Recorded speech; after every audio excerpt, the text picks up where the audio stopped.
வணக்கம் நண்பர்களே. நேற்றைய வீடியோவில் சிங்கார வேலை மாதிரியும் போட்டிருந்தேன். டென்த்து புக்கில் 10th சோசியல் சயின்ஸ் புக்கு. இந்திய விடுதலைக்கு முன்பு மொழி போராட்டம். பொதுவாக மொழி என்பது அடையாளத்தின் வலிமையான குறியீடு. மேலும் இது ஒரு சமூகத்தின் பண்பாடு மற்றும் உணர்வுகளுடன் இயந்து நிற்பது. தமிழ்மொழி 19ஆம் நூற்றாண்டின் பிற்பாதியிலும் 20ஆம் நூற்றாண்டின் தொடக்கத்திலும் தனது மேன்மையை மீட்டு பெற்றது. மறைமலை அடிகளின் தனித்தமிழ் இயக்கம், பெரியாரின் மொழி சீர்த்தம் எனும் தமிழிசை இயக்கம் ஆகியவை தமிழுக்கு வலு சேர்த்தன. திராவிட உணர்வுக்கு இட்டுச் சென்ற தமிழ் மறுமலர்ச்சி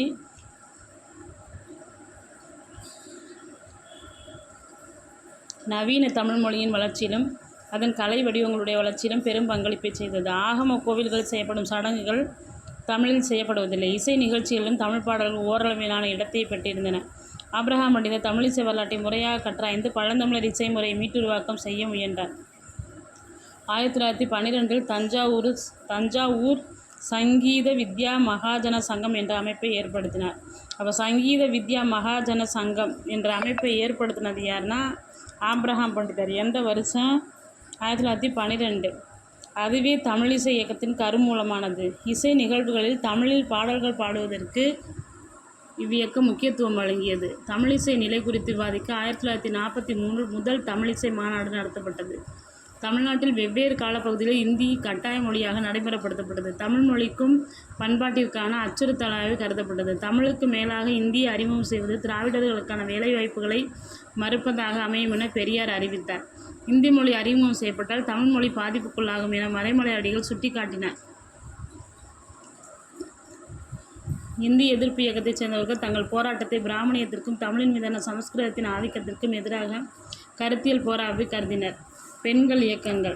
20ஆம் நூற்றாண்டின் தொடக்கத்தில் சென்னை மாகாணத்தில் பெண்களை வலிமையுள்ளவர்களாக மாற்றுதல் எனும் நோக்கத்துடன் பல பெண்ணி இயக்கங்கள் நிறுவப்பட்டன. அவைகளுள் தமிழ்நாட்டில் உருவான இந்திய பெண்கள் சங்கம், விமன்ஸ் இந்தியா அசோசியேஷன், அகில இந்திய பெண்கள் மாநாடு ஆகியவை முக்கியமானவையாகும். இந்திய பெண்கள் சங்கம் என்பது 1917 அன்னி பெசன்ட், டோரதி ஜினா ராஜதாசா, மார்கரெட் ஹசின்ஸ் ஆகியோர்களால் சென்னை அடையாறு பகுதியில் தொடங்கப்பட்டது. இவ்வமைப்பு தனிநபர் சுகாதாரம், திருமண சட்டங்கள், வாக்குரிமை, குழந்தை வளர்ப்பு மற்றும் பொது வாழ்வில் பெண்களின் பங்கு ஆகியவை குறித்து பல்வேறு மொழிகளில் துண்டு பிரசுரங்களையும் செய்தி மடல்களையும் வெளியிட்டன.